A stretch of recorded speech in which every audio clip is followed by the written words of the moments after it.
Arfield, 1-0 Burnley. Scott Arfield, he's been threatening that recently, and all the Burnley players run to the Darwin end. Burnley win the next ball. Here's Rory now. On the outside, decent. He got it! Ashley Barnes with it! What a cross from Rory! And there was Ashley Barnes, and Burnley leading the derby. Knocks it quickly, finds Benson in space at the byline. Can Burnley get a goal here? Back for Brownell, saved by the keeper. Burnley won it to the end. That is magnificent. They deserve that. What about Paul Teller? Off for a hat-trick. He's got it. Hat-trick for Nathan Teller. Oh, he's on fire at the minute. 3-0 Burnley. It's Nathan Teller's day, and Burnley are 3 up here. Fantastic derby.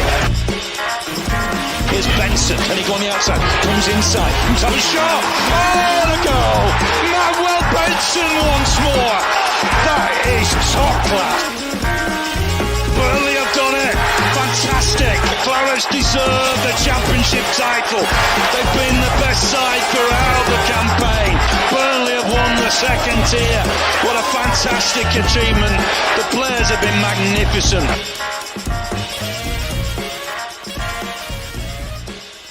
Yes, hello everybody, welcome along to the latest episode of the Turfcast podcast. Full-time short with me, Joe Redmond, after another miserable day at Turf Moor. That headphone doesn't seem to be working, we'll just take that one out. But having said that, the performance was better, but obviously the result was the same. So we'll obviously get into all that in a second. As you can see, I'm joined by Sam, and everyone keeps saying in the comments, I can't wait for today's Sam rant. I've just had a personal Sam rant. It was just me and Sam before Vizzy managed to come on. I felt like a front row member. He's ready to go today, and Vizzy as well. He's here as well. How you doing, mate? Hope you're good. Yeah, life is great. That's go Life's good. Football is dreadful. But yeah, we were supposed to be having Neil today as well. So he's not showed up. I hope he's okay. Let's send some. Hold on, I've just got a message off him. He's just trying to get the little girl to sleep. So hopefully we get Neil on later. But yes, keep your messages coming in. It's good to see all the usual names in there. We've got a new member of the channel. Shout out to Raj. I've probably just lost a member as well by butchering that name as well. But if you can join the channel. The information's on the YouTube page. I have no idea how to set it up, how much it is or anything. Sorry, because I didn't set it up. But thank you to Raj for joining the channel, and everybody can do that at any point if you just want to show your support to the channel. But it's good to see some of the names in here as well. Mike says better, but still not good enough. Awful in both boxes yet again. Never looked like scoring. Cullen, man of the match, should have been playing all season. This season is painful. Yeah, we'll get on to the Cullen thing. I pretty much agree with you, though. Mick says Cullen struggled early on in the season and was rightfully dropped, but him and Burge were good in the middle today. Just a shame about the CB's keeper and the forwards. Yeah, the midfield were pretty much spot on. And to be fair, I think Cullen were dropped more so because he had an injury. Although I do agree it wasn't great. Owen says it should have been 2-1 to us. We had enough chances, to be fair. Mick says we were lucky it wasn't 4-0 though. A good save from Trafford and a couple of big misses from Bournemouth kept us in touching distance. I think I'm leaning more towards the fact that we probably on the balance of play should have won that, but we don't have enough quality, as we've all said pretty much all the way through the season, and that's why we weren't great today. Martin Mack says, hi guys, what a bad game we had, unbelievable. Milltown Dingle is another one. He says Sam rant imminent. Burnley till I die says we're doomed. Liam Beach is buzzing to see Vizzy on the channel. He's chanting Vizzy's name. Liam Beach is another one that says Sam rant incoming. Yeah, we will get into it all in just a second. I'll chat to the boys and get their thoughts. But just want to remind everyone that we're delighted to announce that the Turfcast podcast full-time show is officially sponsored by Wave Car Finance. Wave Car Finance are a local car finance company who specialise in getting you your dream car through their fantastic one-to-one personalised service. Their finance-first approach ensures that you can secure the very best finance in a deal tailored to suit you, and they can even settle any existing finance agreement and swap your current car into a new one. And to celebrate this brilliant new partnership between Wave Car Finance and Turfcast, if you mention Turfcast podcast to them, they will give you a voucher worth up to £200 to spend at the Burnley FC Club Shop on completion of your deal. So why not pop down to their stunning showroom in Warley or give them a call, or even just send them an email or message them on social media to start your new car adventure today. And yes, I can vouch for the lads at Wave. That's where I got my car from. And then that's how I ended up getting sponsored off them, because I just mentioned I have a podcast. Another member of the channel is in the chat. Nathan Smith says, evening, guys. Evening, Nathan. Hope you're all well. The man with the amazing fireplace that I always show everybody every single week, that's Brad Nuttall. He says, better today, but lack of quality in both boxes cost us. Cullen, best player on the pitch. Zeki makes his much worse side. Why does Trafford feel the need to keep hold of the ball for 10 minutes at a time? That was pretty much my personal rant off Sam. It was about Trafford keeping hold of the ball. So before we get into naming any individuals, good or bad, lads, thoughts on the game, please. I'll start with you, Sam. We actually played better. My opinion of the game is this: we were better in the middle. We dominated possession in the middle because Cullen was there. He wanted to keep hold of the ball. He wanted to retain possession and look for the pass rather than just doing what Brownhill does and running into the man in front of him and giving it away. That's why we played better. Him and Burge worked well, brilliantly. There was a couple of moments where Sander, ran forward with the ball, which we want to see him doing. He seemed to have the freedom to do that more with Cullen there, because, as I said, Cullen wanted to retain possession and get it to the more creative players. But up front, we were dreadful. I thought Fofana played very, very poor today. It looked like he had his boots on the wrong feet. There was a couple of occasions very early on where the passes just went AWOL. And then he had that chance, which, to be fair, the pass was a little bit in front of him. Weren't fault that one, but the keeper did well to come out. And at the back, we were dreadful. Mainly O'Shea again. And O'Shea, I was praising him not so long ago. Feels like an age ago. I think it was like January, because he had that set of games where he played quite well, but he's always got the mistake in him. And again, he had that mistake in him, or two. I don't think the second goal is a mistake from him. It's just poor defending, but the first one is a mistake. So good in the middle, but shite in both boxes. And it kind of just personified our season, I think, that game, because play well, concede, continue to play well, all fart, no smell, concede again, lose. Pretty much sums the season up. Sam, your thoughts, mate? Yeah, exactly. You just said it, mate. You could go back to the Palace game, West Ham game. Turning around and saying, "Look, performance is better." Performances don't win you games. Scoring goals does, and not conceding rubbish goals like we did today. That's what wins your game. You could run round and be the best team for 90 minutes. We had 74% possession. We were easily the better team today, and we've come away with no points because we don't have any real quality. Odebear was fantastic today, I think. I think he was the only bright spark trying to get into the box from an attacking standpoint. Like I say, I completely agree with midfielders. I think midfielders were great. But other than that, there's not really a lot to shout about, really. I mean, at the end of the day, it's still a 2-0 loss, isn't it? There's not. Yeah. I don't think we've got the quality. I don't think we've got the personnel. I think subs were too late as well. I think we left it too late to make changes. It clearly wasn't working. We couldn't score in the first half when we were massively on top. We didn't look like scoring at all in the second half either. So just another bad day at the office, and there's not a lot you can really say about it anymore. It's just becoming the norm, which is a shame. Yeah, it's the same thing every single week, isn't it? We have the same discussions every single week on the podcast, and it's becoming tedious to go to the turf, and it's becoming tedious to do these podcasts, but a lot of people watch them. So obviously I'm never going to stop doing them for you guys, but it is the case now where I just think, why are people even watching us when we're discussing the same thing every single week? But there's nothing much more we can say other than the same things happening on the pitch every single week. Companies making the same mistakes. All that, to be fair to him today, he changed it up a little bit. But I'm still, all right, Vitinho ended up playing quite well. But there was a couple of moments where he didn't have the quality. And that's not necessarily his fault that he's not good enough. He just didn't have the quality. But why is Vitinho starting there on right mid when we've got Benson? This is what annoys me. Like, there's certain decisions like that. But I think the best change today was the one I've already mentioned, was obviously Cullen coming in, but that one was enforced because Brownhill was suspended. And if we play West Ham on Sunday, it is next week again, isn't it? And Brownhill's back in that side, then I think that'll be me done with company. But we'll get into that in a second. Liam, Thanks for coming on the show. Always good to get you back on, mate.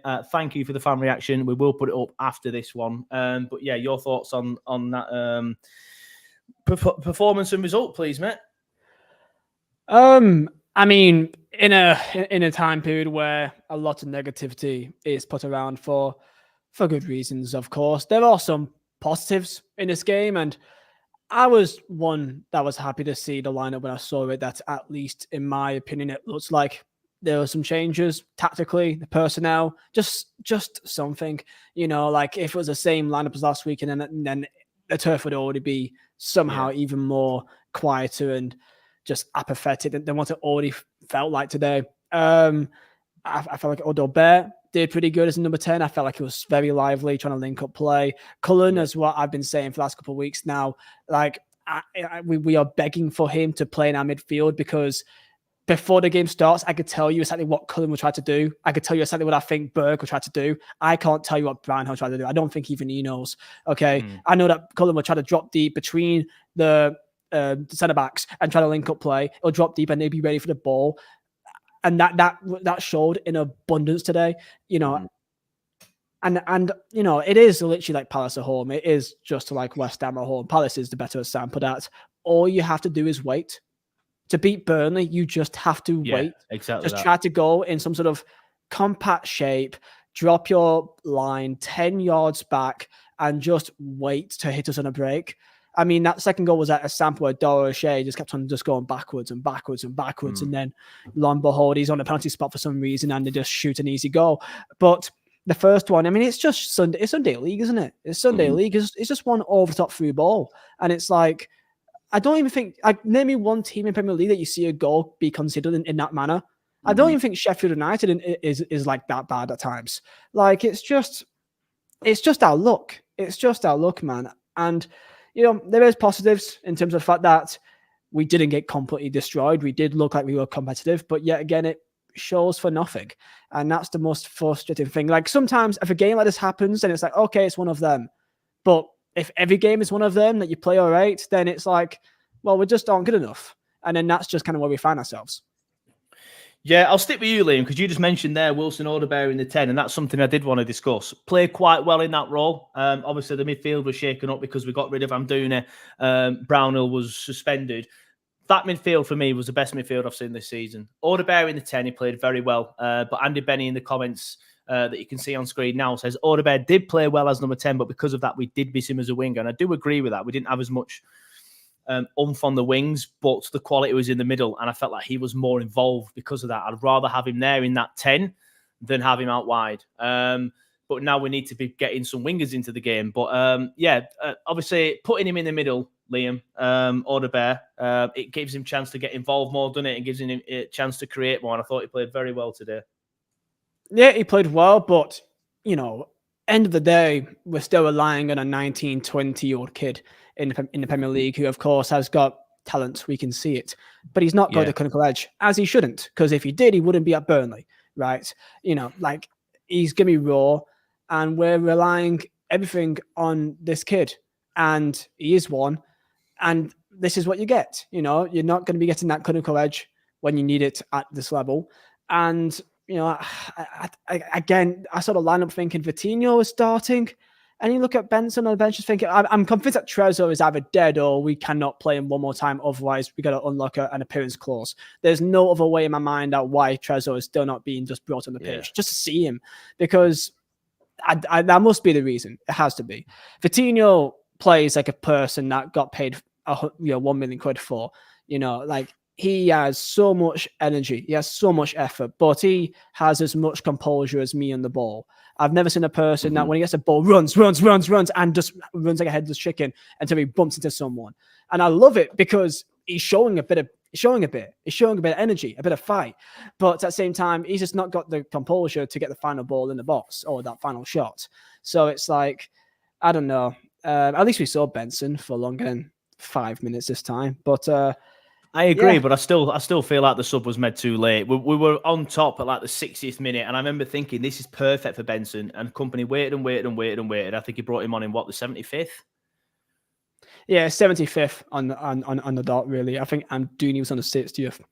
Yeah, I mean, should, Bournemouth there didn't should even be the look other like way they around. wanted to be there. By the way, like Yeah. Bournemouth, it was like Palace at home. They did not want to. They did not want to be there. They could not be any less. I've spoken to 3 Bournemouth fans already. They're saying that's the worst performance we've ever had all season.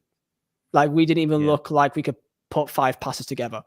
We've mentioned it already. I think both you and Sam have mentioned it, but it's a perfect replica of that Palace game at home where they didn't have to break sweat. We pretty much handed 2 goals on the dot. And like you said, Liam, just sit back, wait for the mistake and score. So it's just not good enough. It's just not good enough. And even though we play better, but that's a great comment from Philip Redfern. Sorry, he says we were competitive against a team that hadn't won a game in 2024 and still lost, and that sums up Burnley brilliantly. Yeah, Sam, I just want to quickly talk to you about the midfield as well. Obviously, Cullen brought in for Brownhill, much better. Odeberry in the 10, much better than Amdouna. Is this, in my opinion, right, and I'm playing devil's advocate here, the fact that we have seen Cullen come in, play so well, despite a lot of us wanting it for a long time, tells me that company's judgment has been off. So therefore, because he should have been playing Cullen earlier instead of playing Brownhill, because Brownhill's been playing piss poor week in, week out. And I don't like giving Brownhill too much stick because he's not a defensive midfielder, and that's where company plays him. Brownhill probably would rather be in the 10, but we do have better options in the 10 now. So it's harsh on me calling Brownhill out, to be honest. But I'm more concerned about company's judgment. Now, Cullen's been on the bench all season. Yes, he had some poor games against the likes of City, Villa and Spurs earlier in the season. I'm not sure if he even played in all them 3, but you get my point. And then he's just been on the bench ever since. And he's come in today and done fantastic. And that tells me that maybe company's getting it wrong about some of these other players, like your Traffords, like your Amdounis. Yeah, I mean, we've all spoke about it already after the season anyway. I mean, the only thing I would say on the Cullen debate is Cullen was rightfully dropped based on performances at the start of the season. The first couple of months were poor. The injury came at the right time and the midfield started to look better again in the exact same way that it has done today under Bergen Brownhill. Bergen Brownhill, people said back in the day, oh, that's so much better, for the first 3 or 4 or 5 games. And then all of a sudden it's the other way around. So yes, it's better, but I think that was one of the first games though this season. Again, after saying all that, that's still one of the only games this season where I actually think we've dominated the midfield. I feel like that's been one of our weakest areas all season, being able to retain the ball. I actually liked the press today. I thought the press was brilliant. I thought we were really in their face. Like Vizza says, he's spoken to a lot of their fans saying that's the worst they've played. They couldn't string 5 passes together. Whilst I completely appreciate that may partially be down to them as well. I still think we can take a lot of positives, like Liam says, from the fact that we did win that midfield battle. We were winning the ball back. The press was a lot better. They didn't have the ball. However, after saying all of that, we've still lost 2-0. And we're still on 13 points after 27 games, 11 points adrift from Nottingham Forest. There is absolutely no chance we get out of this. The only positive that you can kind of take to a degree is that if we were to go down and we can still keep relative midfield. If we were to go down. I literally just said going down and then said if. When we go down, our team, if we can keep them, can be pretty good. Like we could have Odeberry in the 10. We could have Koleosho on the left. We can have Cullen and Burge. We can have, we can have somebody else on the right-hand side if needs be. Hopefully it's not. Listen, I also agree with you guys as well. Vitinho ran his socks off today, but he ran his socks off. He might as well have been a compass, just running left, right, up, down. He went no. He didn't do anything. He just ran around. He just kept running and running and running. Like, so I don't know. For me, it is a better performance. But how many times do we say it's a better performance before? I said to my dad through the game, you have to start calling some of these players out now, like fully calling them out, because everybody's calling for the manager, and I get that. I get that side of things. Some of those players are absolutely horrendous. Dara O'Shea, I have no idea what he brings to that team. No, but I've got no idea what he brings to it. Just tell me what he brings. Just tell me, because he can't pass the ball, he can't run, He's got no idea who plays with him. He don't look forward. He only looks left and right and back to Trafford. Trafford might as well have sat up ball for 90 minutes because he didn't want to pass the ball.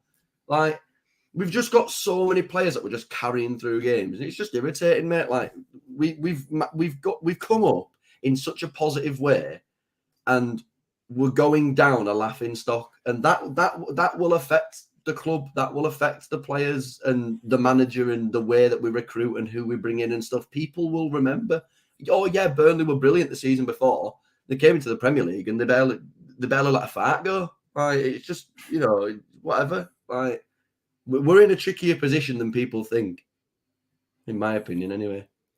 Yeah, I can't disagree with the O'Shea thing. I mentioned it at the top of the show very quickly, but I'll just get into it in a second. Paul Boo says O'Shea is rubbish. Graham Jennings, comment currently on screen, said 100% agree with this rant. Company can't put the ball in the net or simply run quicker to track runners. That's on the players. Ginger Alley says O'Shea getting booked in the first minute is down to poor management. Mick says, I don't think the individuals are that bad. I'm convinced most of the problem is the way Company wants them to play. And Kurt Leeming says, bearing in mind I sit in the Jimmy McElroy lower, my season ticket so far is because £70 per point game, outstanding money. Value for money. I'll just put this comment back on screen from Ginger Alley, Sam, because I felt like you wanted to respond to that. Oh, yeah, so do I. It's like Company's gone, right, 30 seconds into the game, Darren, what I want you to do is, when they go to take a throw in, egg ball out of his hand. Like, what? Company has nothing to do with that. Like, that is just an idiot player doing an idiot thing at a stupid moment and getting his comeuppance for it. The only issue that I had with that situation was Bournemouth did it 40 seconds later and they didn't get a card. Bournemouth 100%. Did it 2 minutes later, didn't get a card. 100%. Like, that'll move us on to the poor officiating, because that I could get an hour out of just that, but we're not going to talk about it just yet. But Liam will say the same. How has Company got anything to do with that? Like, what? My mate that was at the ground, he sent me a text 30 seconds in the game and he said, I'm leaving. And I was like 5-10 seconds behind. So when I saw the text, probably thinking, oh God, have we conceded? And I literally instantly saw that. I'm thinking, what's going on? Why is he heading the ball out of his hand in the 20s? Like, where's your composure? Mm-hmm. Like, where's the thought? Honestly, like, that epitomizes the season, really. Yeah, It's my dad said the exact same childish thing. That is Burnley. It's childish. It's just petulant. Mm-hmm. It's just sad. Like, to anyone in the chat here, like, it is a serious question, honestly. Like, when we considered that first goal, did anyone have any emotion? I think emotion is the word I'm looking for here. Like, were you sad? Were you angry? Because I laughed. Yeah, I'm passive, innit? It's just passive now.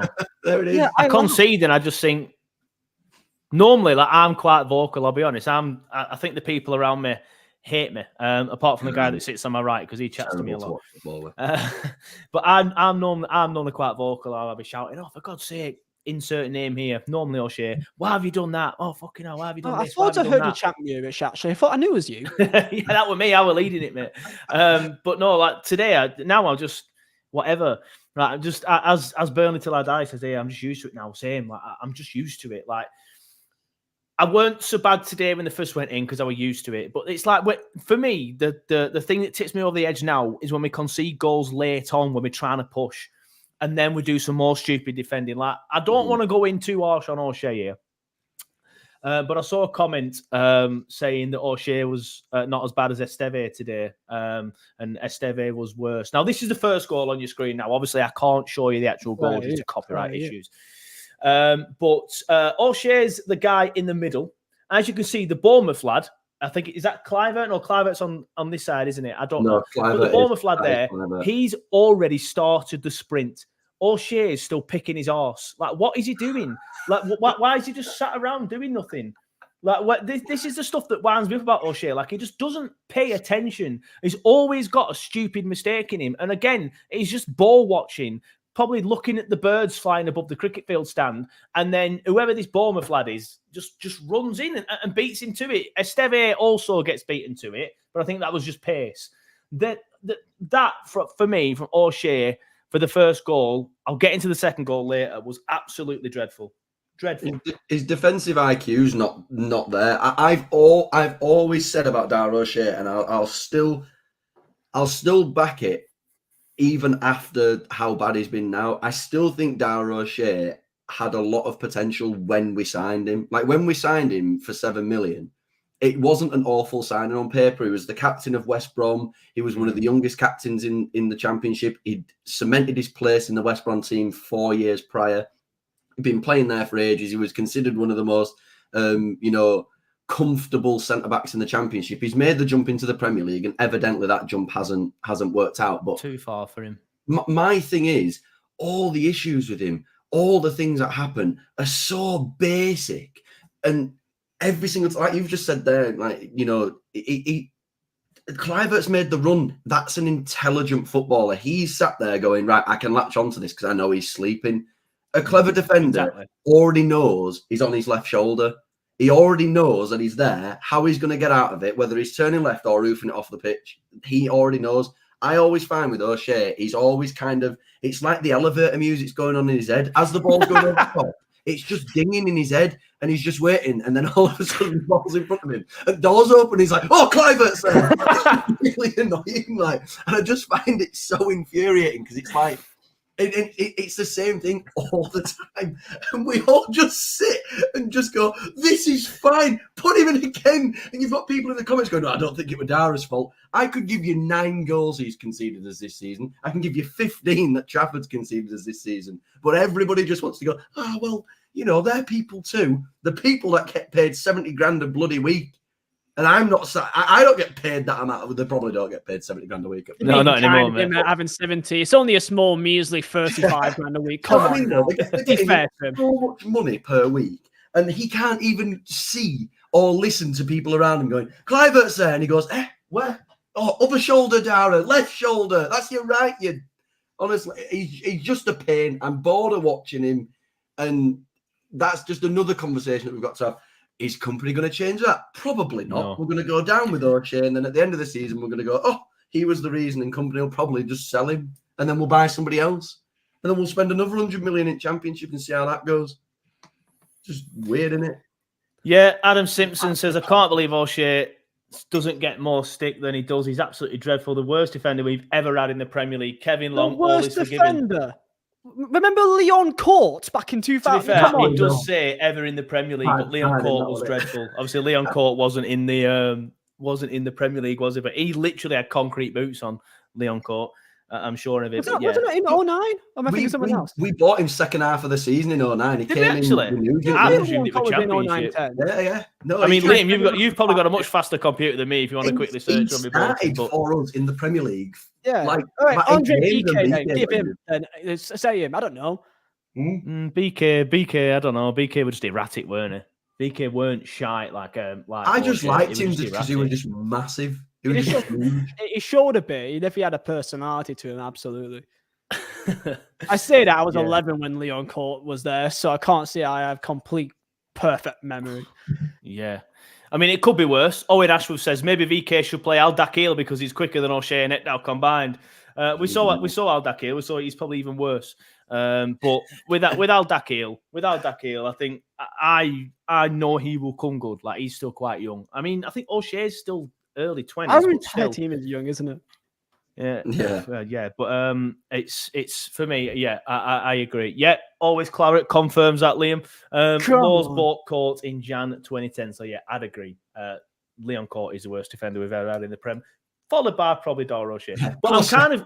I'm being hypocritical here. And all right, I know people always go, oh, bloody hell, can't believe you're saying that now. When 3 months ago you said this. Like, yes, in the space of 3 months, I have changed my mind based on 7 games. But I thought O'Shea was actually getting better because in January he played well for a few times. The mistakes he was cutting out a little bit. I think he played very well in a few games.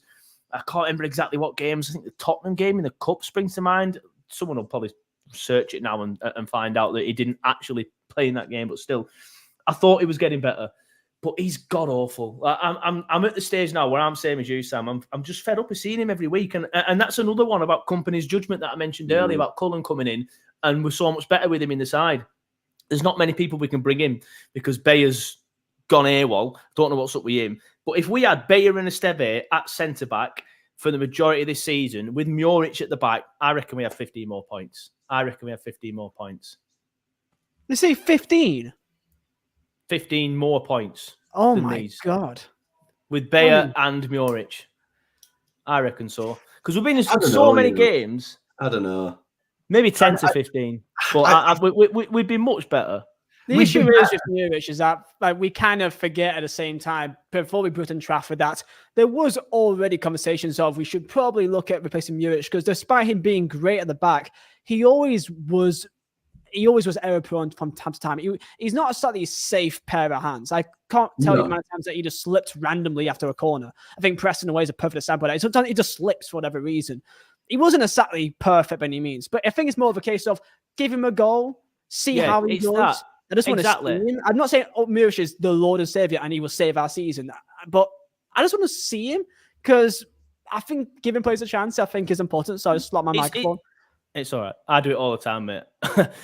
It's the passing for me, though. Like, I do agree Trafford's probably a better shot stopper, but Trafford makes saves that you look at and you think, yeah, good save that, mate. But he should probably be making them at the same time. Like, I can't think of a proper worldy save this season where I've gone, fair play, Trafford. That's a great save. He made a decent save today. Go on, Sam. Yeah. Trafford's causing half of the chances that he's getting anyway. Like that pass that he played into midfield today. Like, you just cause something that you don't need to do. We shouldn't even be dealing with anything there. You've got the ball with your goalkeeper. It should just be either going long or pick a pass out wide. Why would you play a pass knowing that there's 3 players around one guy? And then we lost the ball and it was like 3 against 1. And it's just madness. Like, that's the side of him that I've never claimed to say that he's a bad shot stopper. I've always said he's brilliant when it comes to making a save in a from a free kick or a shot from outside the box or them close range ones where he gets down some. Like, they're all right, but it's the other side of it. It's the errors that lead to chances that don't need to be there. Yeah, that's what and so I agree with Liam. Like, I always said the same about Muric. Like, Muric wasn't the safest goalkeeper in terms of passing and stuff for me. But his passing was brilliant. His awareness and his command of his box started to get better. We had the same issues with Muric at the start of the season, but the thing with Muric, which gave fans a lot more to back him up for this in this situation now with Trafford, is he started not amazing, but we saw the improvement. With Trafford, I've watched 27 games now, and I can't tell you one bit of his game that's changed.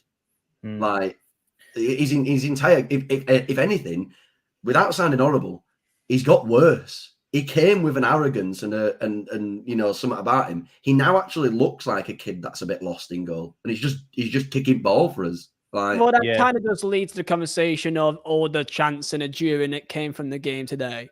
Especially I think he had a very poor pass in like the 15th minute around there, which led to a chance to Bournemouth or an attack to Bournemouth, and since then he was consistent. Sorry for butting in there. I guess that's an inevitable topic that will be brought up. Yeah. No, yeah, I were going to... It's obviously the perfect segue, and I were going to say it. There was a comment earlier on, but we were chatting about something else, so I didn't bother putting it on screen. Obviously, I was on the game, and I didn't actually hear any of the Muric chants, to be honest. It probably coming from the cricket field end. I don't know, because I'm not picking on the cricket field end, by the way. That's just the furthest bit away from me. But obviously they happen because people are saying him on Twitter, like, it's just counterproductive, lads. Like, why are we doing that? Like, we're just going to make the goalkeeper somebody who probably doesn't want to be here anymore anyway because of the way the fans have treated him and the fact that he's getting beat every single week, to then thinking, I don't like these fans. It's just counterproductive, and it's going to make not just Trafford pissed off, it's going to piss off the defenders, piss off company.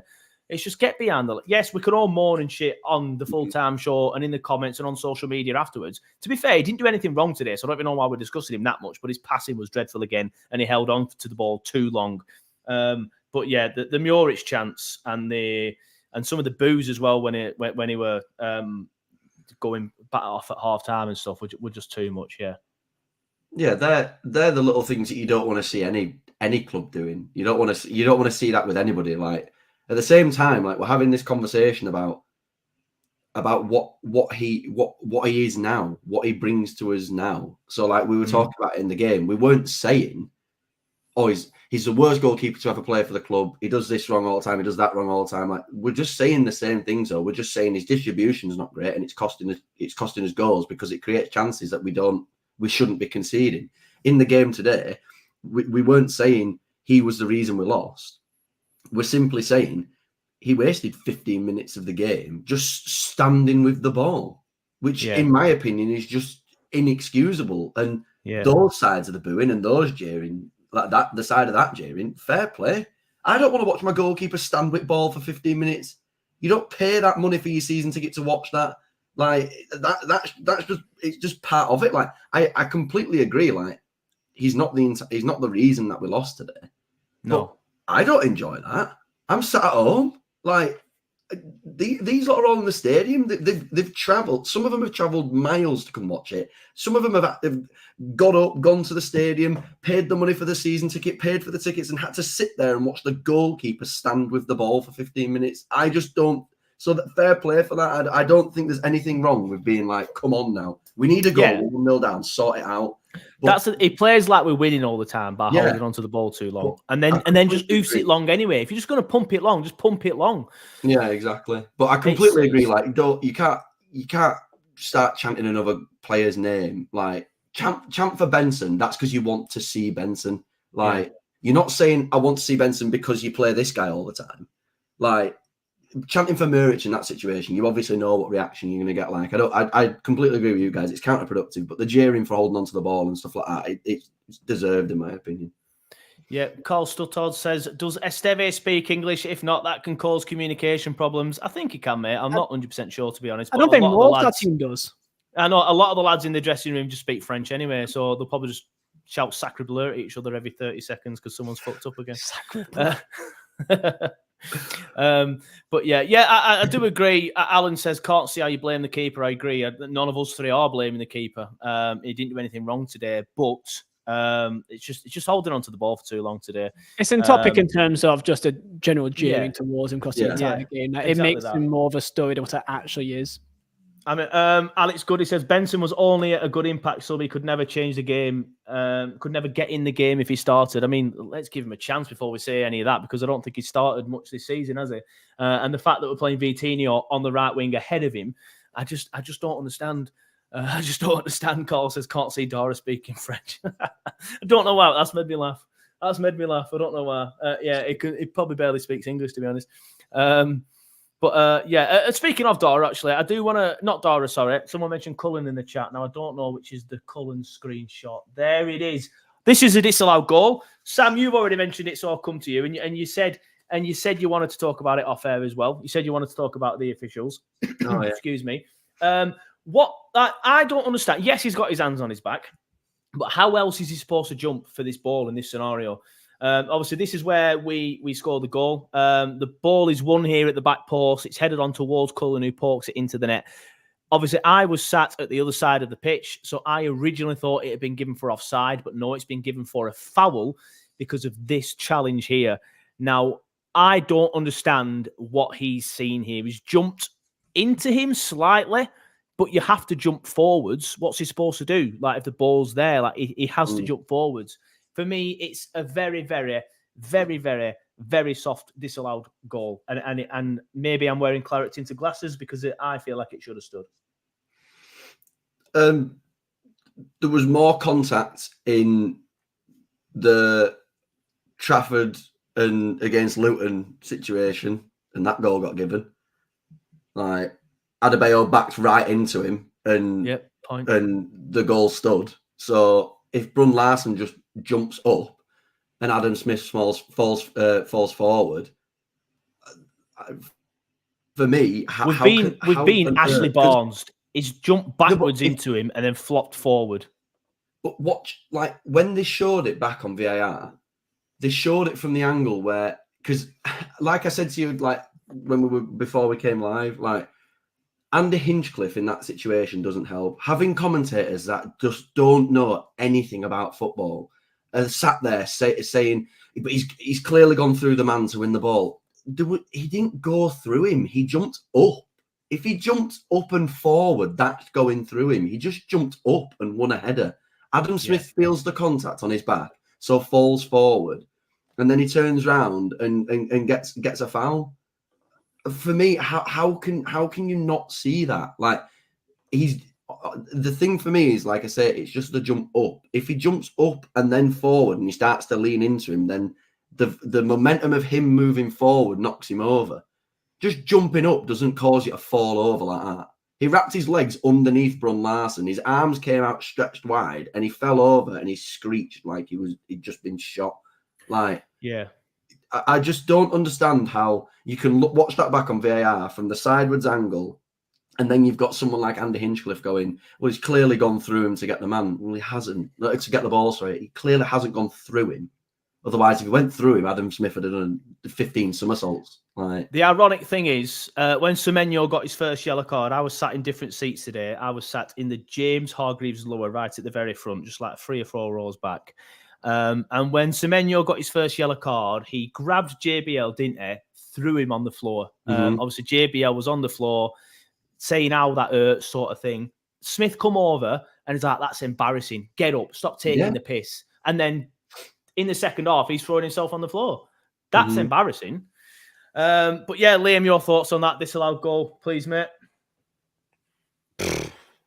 Fair enough. Thank you, Liam. No. Really appreciate it. Honestly, if we were in a position where we were actually in any contest of staying up, I would be raging. I would be angry. Yeah. I couldn't care less. You know, same thing with the red card with was it with Semenyo Cullen, again. right? Clivert with the foul from behind. There's that one as well, yeah. it is a red That card. one as well. I would be really angry about saying that's a clear red card. In this level, in the Premier League, of the standards that's been set this year, and that's not a red card.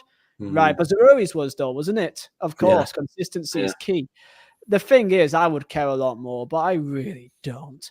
I'm sick and tired of VAR, and not just Burnley, for the entire league, for trying their absolute best to just...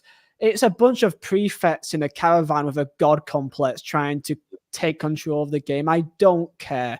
And I cannot wait to be back in the championship, because even though there's a mistake, I can see it as a human mistake and not with someone trying to destroy the game in a caravan. I genuinely am bored of it. So that situation there, it's not a foul. Where else is he meant to put his hands? Where else? Like, have you ever jumped for a ball at a semi or even moderate competitive level? You make contact. You know, it's ridiculous. But hey, it's the Premier League and the most elite level of football, so we've got to keep going on with it. Yeah, fair enough. Who was the one that did the studs on challenge? Clivert. It was Clivert from behind and Cullen. Yeah, because I've only seen the image of that, right? And I shared the image on Twitter, and I put something like, wow, apology letter 16 coming. And I got some stick-ups from Burnley fans who were saying it's never a red card, as Sam would say. Never a red card. Where am I from? And a lot of them were like, oh, you know, wait till you've seen the still. And I said, yeah, I'll watch it back later, mate. I'm just on the match sort of things. Like, we shouldn't be making silly statements. It's like, but most people who have seen it, who are Burnley fans, think it's a red. And I can't comment on that one, because even though I did say that, I was being quite flippant on Twitter, because that's what Twitter's for. But I haven't seen it back, so I can't comment on that one. But the Semenyo one, I don't need to see it back, because he was booked for throwing JBL to the floor, as I've said. And then the second one's worse. The second one, it should have been booked. They were both right in front of me. I don't know how Semenyo stayed on the pitch. And of course, Semenyo got the second goal. At least I got some dream team points, because he's in my draft dream team. But other than that, he should have been sent off. He should have been sent off. I think my only thing with it is I agree with you, Liam, as well. Like, I don't care to a degree, but the thing that I do care about is, like, if we keep going back to all the situations where it's happened, like the second possible penalty we could have had against West Ham that could have put us 2-0 up, like we could have been out of sight in that game. We should have got more points at Nottingham Forest at the start of the season. We should have got a point at Bournemouth. We should have had situations at Aston Villa that let us down. Adam Ward should have been sent off last week, horse fiddling bastard. Exactly. All these situations bring me to this situation where we have this conversation. You just said it perfectly there. Like, this is meant to be the best league in the world, where people talk about unbelievable stuff. We've watched a Manchester derby today. Rashford's just spanked on the top corner from 35 yards. Unbelievable goal. That's what you should be talking about. They're the things that you should be talking about. But VAR is always the conversation. It's always about what they've done wrong, or the inconsistencies there, or that that happened in this game, but then in this game it's not happened. It just irritates the life out of me. We can go into the Championship now and deal with human error, not human error through human error. Like that's what I'm ready for. I'm ready for the Ashley Barnes penalty against Huddersfield. That's clear as day that we don't get. So I can spend 10 minutes screaming at the telly going, how's that not a penalty? And then writing all over Twitter and everyone going, yeah, I can't believe they missed that, terrible refereeing, and everybody agreeing. You've got this situation now where you've got 250 million TV screens and everyone's looking at it with the bloody eyes closed like that. Like, what's the point? You've got a referee who's running around with a rule book literally in his hand, looking at it as it's going along, going, right, I don't quite know that decision. I'll just have a flick through. He then sends it through to Stockley Park with loads of people, wearing blindfolds, looking at tellies. And he's sat there now, turning around going, oh, it's not gone great, has it? Of course it hasn't. It just does me head in, mate. I'm just really bored of it now. And the sooner we get to Championship, the better. I mean, I agree to an extent, but I do think we'll be all right next year. I don't buy into this we're going to struggle thing. Well, it obviously depends on who stays and who goes. But 16th in the Championship, playing shit in the Championship is horrendous. So let's hope we don't get to that stage.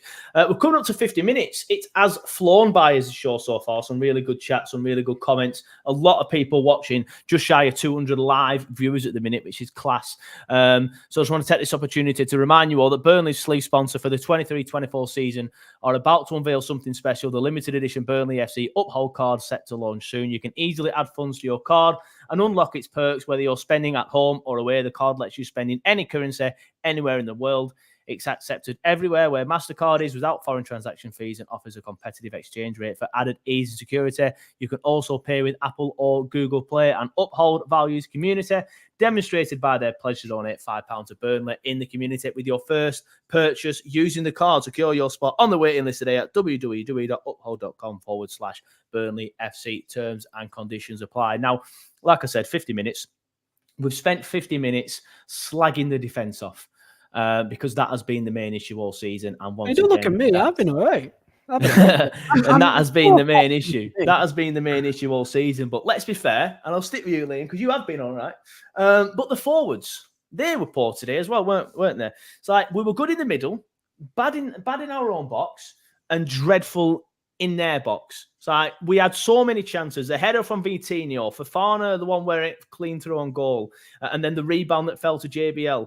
Audebert should have done better with one in the first half as well. Vitinho spanked another one high and wide over. These are just the ones I can remember off the top of my head. But we actually created okay chances. And I think our XG, I haven't looked at it yet, will probably have been higher than Bournemouth's from what I imagine looking at the game. So I think isn't it only by like a little bit? Is it? But I think we were even so, they scored 2 from their XG similar to ours. And Solanke didn't even score. Watch this. He would have done. No, he didn't, did he? But this is what I mean. Like we were let down by our forwards again today, or some of the efforts. Because, like I said, Audebert had a chance, Vitinho had a chance, JBL had a chance. Fofana did have that one, but the pass was a little bit in front of him. But yeah, I just felt the forwards were just as bad as the defenders today. It does kind of take me back to the start of last year. In the Championship when we're playing Hull at home and Luton at home and Stoke at home, like when you're facing a team that expects you to have all of the ball and you just sit back and just say, okay, try and break us down. It felt like that today, that they were happy to just sit back and just say, okay, try and break us down. And I feel like Berg, when he was able to advance forward, take on a man, I felt like he was very effective in that area. And it's just a shame that we just don't really have someone that can really cut inside on their left foot and try to take a shot like Emmanuel Benson. We've not got that down wide, because when you look back to last year, the vast majority of our goals was actually from our wide players that had a bit of space and basically took on a shot pretty much, or get a cross in. I don't think we really do we cross the ball really anymore? Like that's not really part of our play. This kind of feels like a kind of last ditch opportunity almost. I can't really see any sort of consistent passages of play because I feel like we aren't prepared for it. I don't know what the thing is, because exactly know what our play style is anymore, and that's the main issue. Because last year it was all about our kind of fullbacks being more inverted and kind of compact in the middle, and then our wide players are really wide, stretching the pitch. It feels like it's now different with now our right back now being Assignon or was Vitinho being really far wide, acting like a winger, which for me makes no sense because we've not really got someone to cross it into. So yeah, how we attack is just a bit sort of spontaneous for me. Yeah, which is I agree. cool to know if you got someone that's got that clinical edge, but when we haven't got that, it just kind of falls apart like what we have today. Because I remember in second half and I saw these chances and all those possession, but because I'm overseas, there's a channel called Viaplay, and they have let's say SofaScore, they show the highlights across like the main key moments of the game. And there's only one for Burnley and like 6-7 shots for Bournemouth because all theirs had like a higher XG or whatever. And ours was like, I think the only one they showed for us is the Brun Larson one near the end of the first half, where like the goal was there for his mercy. And that was really it. And also the free kick by Brun Larson too. Yeah. So that was all we had, in their opinion, anyway. Yeah, well, to be fair, there's obviously the ones that I mentioned. The one for Mordeberry should do better. Vitinho's had a header. He should have done better with that one. Obviously, I can't show them. I've not seen the full game back. I've just seen some very quick highlights, which, again, they didn't show it, to be fair. So, obviously, the people who edited the highlights didn't think they were worth showing. But Sam, your thoughts on the forward line? I think Liam makes a good point about our attack being spontaneous because it depends on the game, doesn't it? Like today, like Liam said, we don't really put too many crosses in too much anymore. It's like not on a normal case, we don't know. But today, Charlie Taylor put a few in, Assignon put a few in, but there was no one there. Yeah. And I just felt like there's been a few games recently when Foster's been playing where he's gone missing.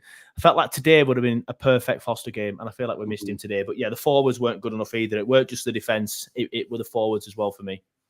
Yeah, I think I thought the build-up play was better today. I thought to get into the areas in where you can be effective were a lot better. Like the balls out wide to Assignon because Tavernier wasn't tracking back. The amount of times he was just free, like with so much space to run into, was ridiculous.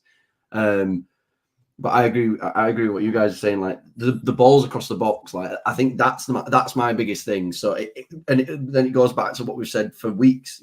We're a team of individuals that don't know how to play together, and that is exactly what it looked like. They could create the chances together, but where's the clinical edge? Where's they're actually picking you across? I kept saying through the game, like Vitinho's just crossing the balls into where he thinks people are going to be, but not actually where they are. He's not picking his cross and actually putting the ball in, thinking, well, I need to try and place it there. I need to place it there. He was just kicking the ball into the box and seeing if somebody was there.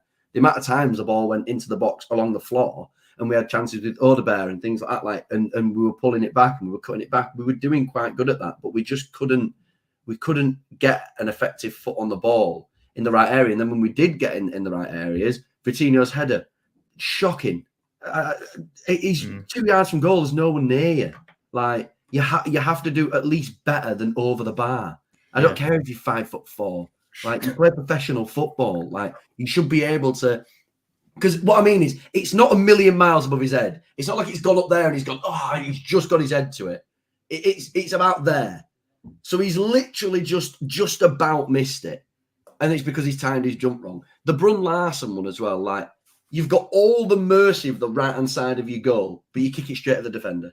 Like you've got Odebears where you could just hit it first time, but you take a touch. And then even then you're like, oh, you could hit it now. He takes another touch. And by that point, the defender's literally basically necking on with him. Like it's just, honestly, it's just, we've got a lot of players, like I said, that are playing as individuals. Yes, we created better chances today, but it just goes back to exactly how we've all talked about it. It goes full circle back to we did the same against Palace. We were loads better. The chances were there. We just didn't have somebody to put it in the back of the net. We weren't clinical. We didn't have the cutting edge, and it's the same again. We're not up to we're not up to the Premier League. We don't have the quality, which is mad to say when we spent £110 million. The squad's not good enough. I don't particularly. I back all the players, but you couldn't sit here today, any Burnley fan really, and sit there and go, I love this team. I love these players. I can back all these players. I don't have that same feeling for a lot of them. I just don't. Like The team sheet comes out and I think, he's not good enough. I'm not really a big fan of him. I don't know why he's there. And you do it week in, week out. I don't have that same connection to these players like I did last season, like all seasons in the past. I just don't have it. Yeah. And it's a shame because, you know, like we've said, we've played better and we've created chances, but we're too far gone. There's too many issues, too many holes in the team. And we just need to start looking towards next season, focus on the project for next year. Yeah, no, I agree. 57 minutes into the podcast, so that's the first time someone said the word project, which is good to see because it used to be getting rounded about a lot. And also, no one said the word company yet. No one's even said the manager. Well, I was literally about to ask that question. That's mad that you've done that, because the reason why I'm not asking it, because we've got a comment here from Mick, and that's why we're going to bring it up. Mick says, for those who want VK to remain, would you trust him in the Prem if we manage to get promoted again? He had everything this summer to make us competitive. Now, I didn't want, because every time we get beat, there's a new poll on Twitter by a different page or a different person saying, are you company in or out company? Like, I don't see the point in debating it every single week. He's not going to get sacked. Like, we know he's not going to get sacked. So what is the point in going over it again and again and again? He's here to stay at least till next season, unless he walks. The only way that he doesn't start next season is if he himself walks. And now I would personally be fuming with him if he walked. If we stick by him through this run of form and then he walks at the end of the season, I would genuinely hate his guts, probably just as much or if not more than Owen Coyle. But I just don't see the point in discussing it. I just don't see the point in discussing it every single week because he's not going anywhere. That's why I've stopped putting the polls out on Turfcast, because he's staying. But to answer Mick's question, obviously if we go up, you can't just sack him in the summer. So you'd have to, for me, give him the chance to show that he's learned from this year in the Premier League and learned from another year in the Championship, because another year, this year will make him a better manager in the long run, and another year in the Championship, again, will make him a better manager. So for me, yes, I would give him another chance in the Prem, but it wouldn't be a free hit like this season has been. You'd have to say to him after 10 games, if you've lost 8 of them like we did this year or whatever it was, right, thank you, but off you fuck, in my opinion. Oh, I love that.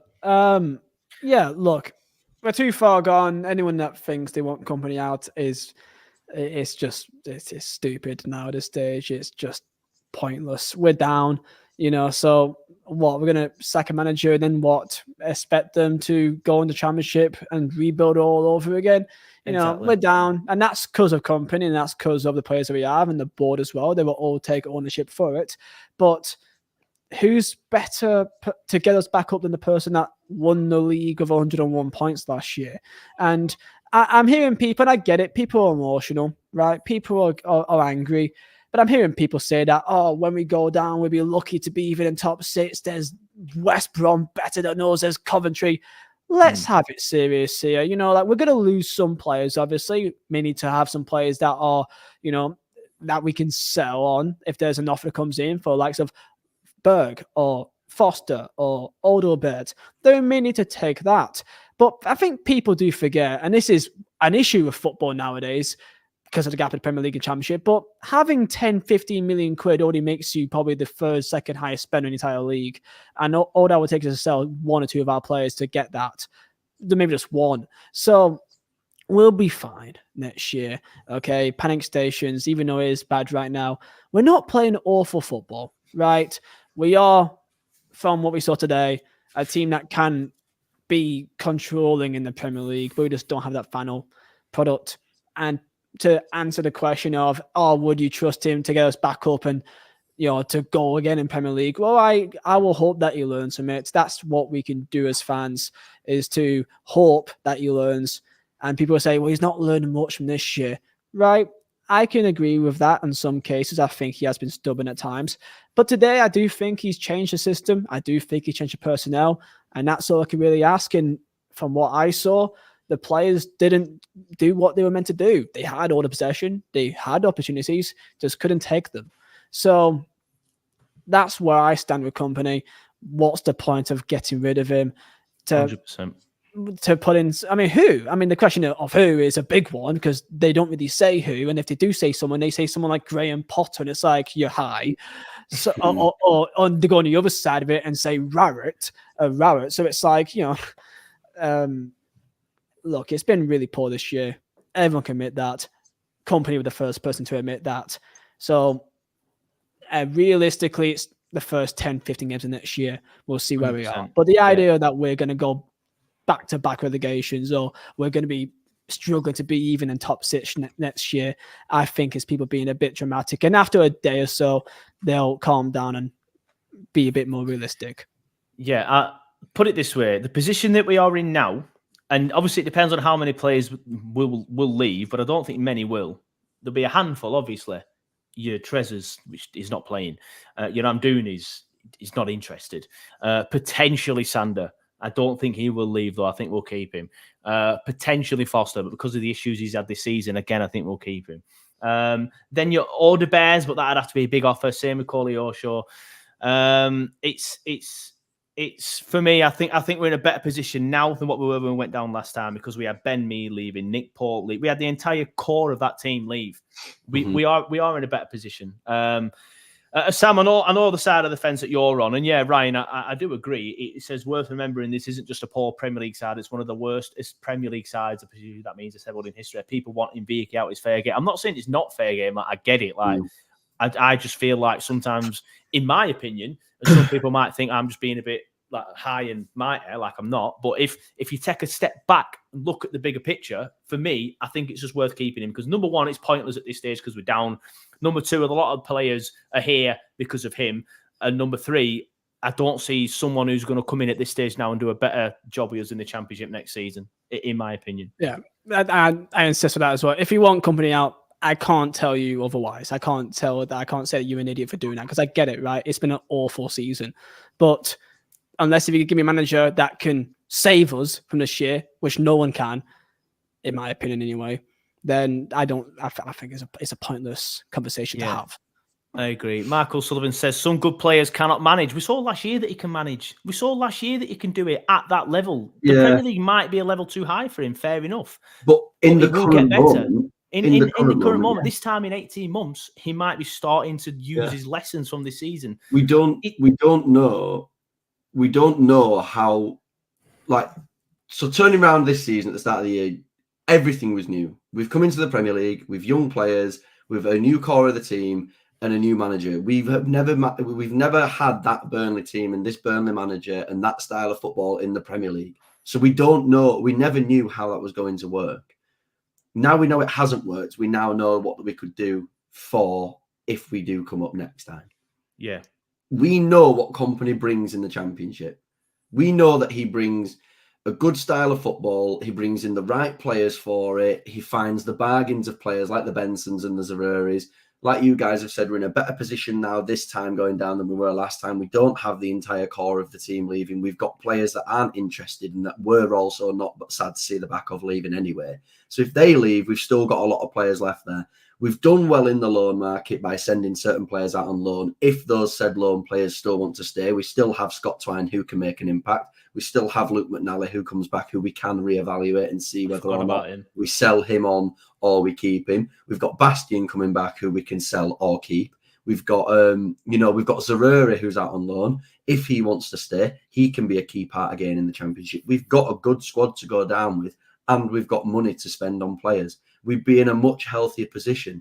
And the manager that I would want to go down with and take us back is Vincent Kompany, the guy who's done it already. In 18 months' time, we could go down, get promoted, come back to the Premier League, and Kompany has wised himself to the situation. He brings in the right players. He spends not as much money on dross, and we assemble a better squad for the Premier League. But there is no better manager out there now to take us back into the position that we're currently in, who's getting us back into the Premier League. And on top of that, let's say if we do go back up, which isn't a guarantee, but let's say if we do, if he is poor in the first 10 or so games, then he will be put on the chopping block. Because that's the thing. It's not like we just go through it again. He will be under pressure. There will be expectation of him learning. Absolutely. There's no guarantee we'll go up again. But you would say there's a good likely chance as long as more team stays together. You would hope so. But my argument back, just like you've said, my argument back to the people that say Vincent Kompany out, which again, I'm not at the side where I'm like, no, this is exactly why you're wrong, but just give me the same argument that I've just given you for keeping him. Don't just say, oh, he's been rubbish this season. Tell me the manager that you bring in. Tell me how that manager then goes about it next season. Who do you bring in? Who stays? Who goes? Can Gary Rowett do what Vincent Kompany's done? No. Just people keep throwing that name out there. Gary Rowett's never finished above mid-table. You then talk about Graham Potter. Is Graham Potter? He's just been the Chelsea manager. He was linked with the England job. Is he going to come to us? No. You're in dreamland. You have to give a realistic account for what's going to happen, and nobody can. That's my issue. You all want Kompany gone, but you can't give me the next step that the club do.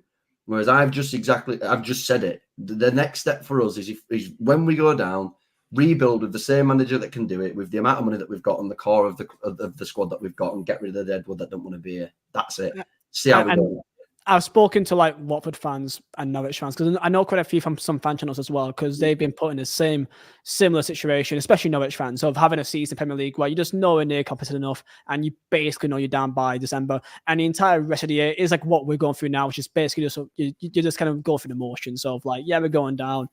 Let's just aim for next year and work on it then. Mm-hmm. And they've told me in abundance, saying like, yo, look, their main issue of why they're been kind of poor and stagnating right now is not because of money, it's because they've got so many random bits of players from so many different managers, because they've sacked one and sacked another, and they play completely styles of football. Dean Smith and Daniel Farker is a completely two different wide range of the spectrum in terms of how they want to play football. So then you got this player, which is his philosophy, and this player, this philosophy. So it's just a complete mix. So most of these players are all under Vincent Kompany's kind of vision of how he wants to play.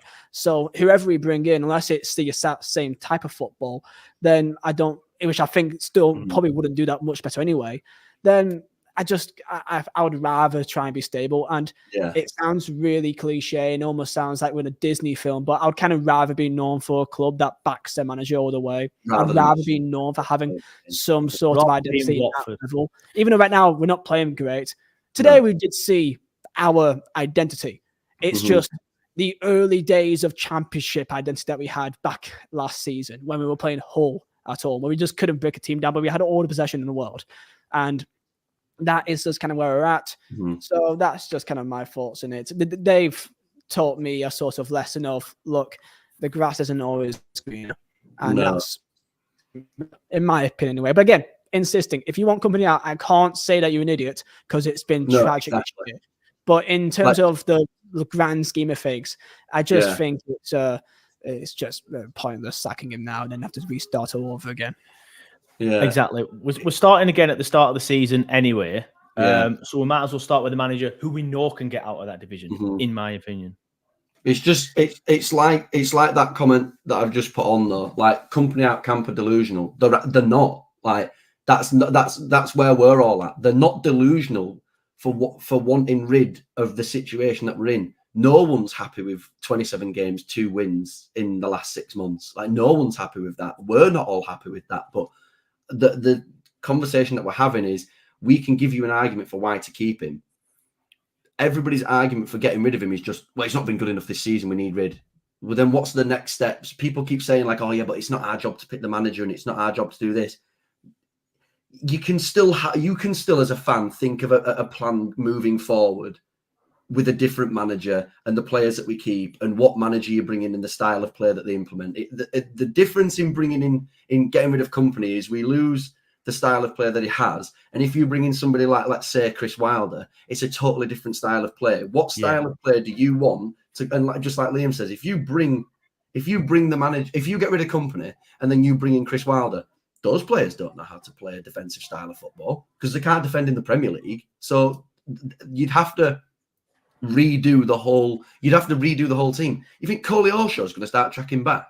And you're going to start turning Luca Koleosho into what Dwight McNeil was? Absolutely not. He's an explosive, fast-paced winger who likes to run at his man.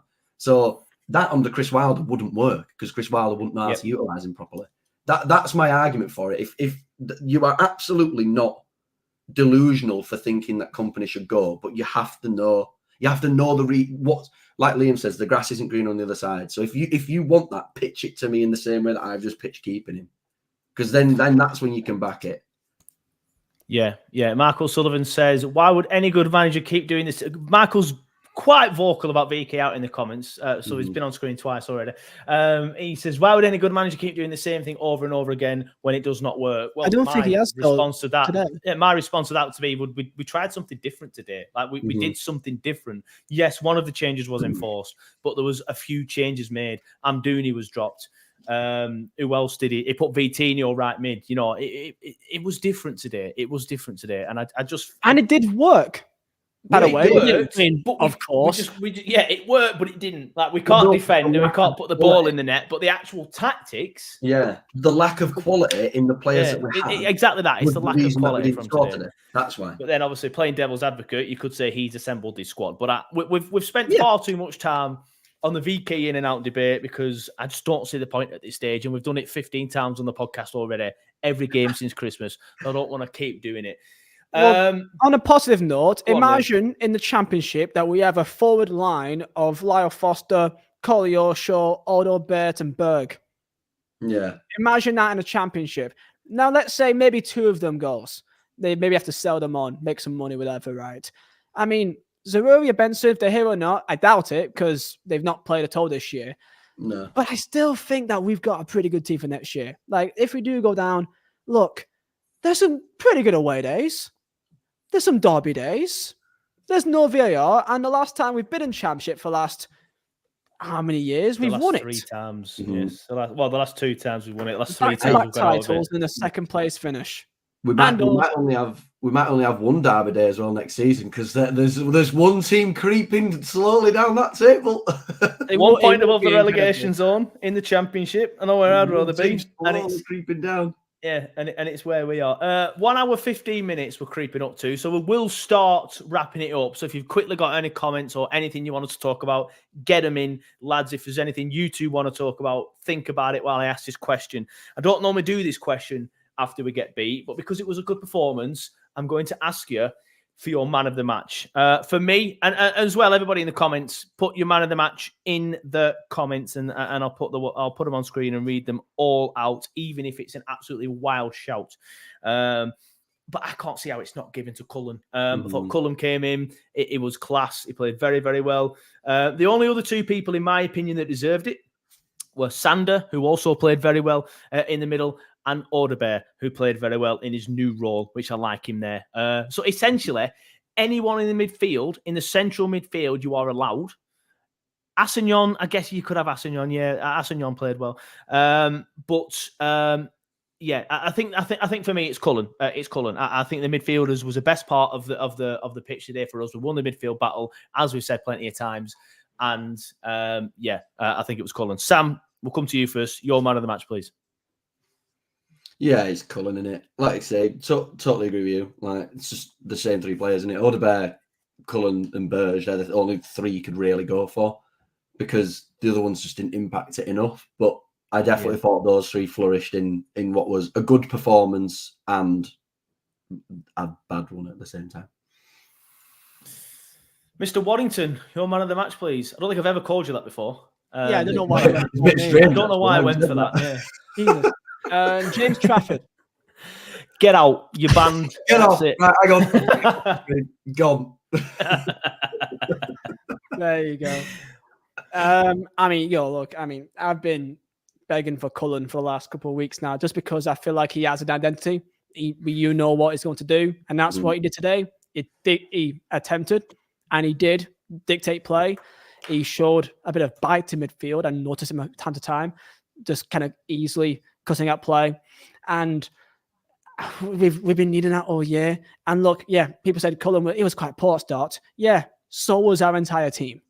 Our entire team was so poor to start because we were trying to be a lot more expansive and be really push up high the pitch, which just was never going to work. So Cullen for me, and Brown, who is back for next game against West Ham. So if Cullen is back on the bench, then I don't know what more he has to see. I really don't. That's a good indicator of where brain. Yeah, of where we are saying. I'll be honest. For everything I've just said, if he reverts back to type for the next game, I honestly think I'll be fuming. I'll be at the point where I'm like, right, maybe it's time to get rid of him. Obviously not, but if he goes back to type for that next match, man, after Cullen playing so well in Odebear there, yeah, I'll be pretty pissed off with him. I'll be honest, and I'll probably go to town to him on the reviews and what have you. But yeah, Mick's become a new member of the YouTube channel. Thank you, Mick. As I've mentioned before, just go onto the YouTube tab, click on the YouTube page, click on the members tab, and you can become a member of the channel there. We only have about 4 or 5 members. There's not many, but if we get more and more, we could do like members only shows and stuff like that and early releases. So it's always a pleasure to see somebody become a member. I think it's not even expensive, like $1.99 or something. Just support the channel, helps us keep growing and stuff. But keep your comments coming in for the man of the match. I'll just quickly read them all out. Mike says Cullen. Flyover Fred says Cullen. True Red says Cullen. Paul Boo says Cullen. Super Kurt 1980 says Cullen. Ben Kegg says Assignon/Cullen. Assignon did play well. Flyover Fred says Captain Cullen. CP Clarets says Cullen or Burge. Yeah. Always Clarets says Cullen. Shout for Vitinho, if only for the fight, and Odebear did well. Yeah, Vitinho did well to say he was in a random position, but he just didn't have enough quality for me. And that's pretty much his problem. Like, I do like the guy, he's just not good enough. It's Scott says Cullen, definitely.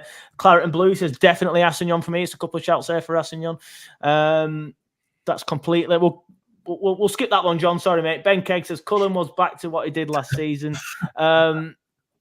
CP Claret says Assignon and Taylor, both good games, but not quite motivated contenders. I meant man of the match. I thought he did. Liam Beat says Cullen. Kurt Leeming says Cullen. Flyover Fred. I know I've already put a comment on him. Says Cullen back to his first club next week. Has to play. Dora man of the match says Carl. I can also ban commenters as well. Carl.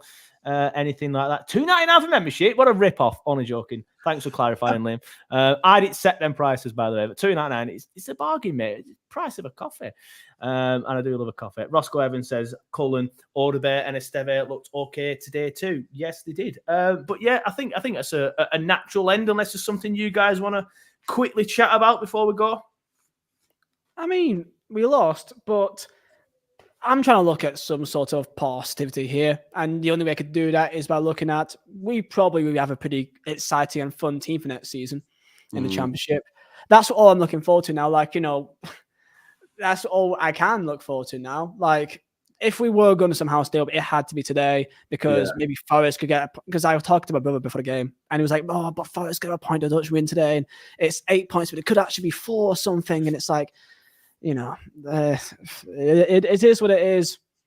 We love the Championship, and there's no VAR, so I'm counting days down now. We lost, but we were better, but we still lost. Sam, your final closing statement, please, mate. Just inject the Championship into my veins. Set a rule where if you get promoted, you stay there. Sack the Premier League off and leave it to be a 6-team league like it is anyway, with its weird referees looking at loads of different tellies. Some of them are watching Corrie instead. So yeah, let's all just enjoy and have a big piss up next year. Yeah, well, we had a big piss up last year, didn't we? So let's hope we're just constantly pissed and the year before. The last time in the Championship, yeah. The season starts now, says Clark Blue 1882. I think we've officially ended the season now. The season has officially ended for me. No more season starts now, despite any more imminent speeches from. If it beat West Ham, the season then start.